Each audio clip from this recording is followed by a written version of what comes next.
Jej receptúra je na trhu 12 rokov, nezmenená, čiže už to svedčí o jej kvalite a o jej účinkoch. To je neuveriteľné.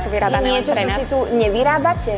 Snažíme sa všetko vyrábať tu alebo potom odoberať od lokálnych dodávateľov, slovenských výrobcov. Myslím si, že táto si bude chutiť. Má takú príjemnú hroznovú chuť.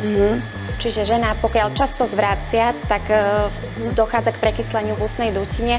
Tá sklovina je potom následne oslabovaná, čiže my potrebujeme zvýšiť to pH slín a táto zubná pasta je vhodná práve na to. Táto zubná pasta je určená vlastne pre deti od 3 do 6 rokov na také tie mliečne zúbky, ale nie, ten kurkumový extrakt je špeciálne navrhnutý do ústnej dutiny a nezafarbuje zuby.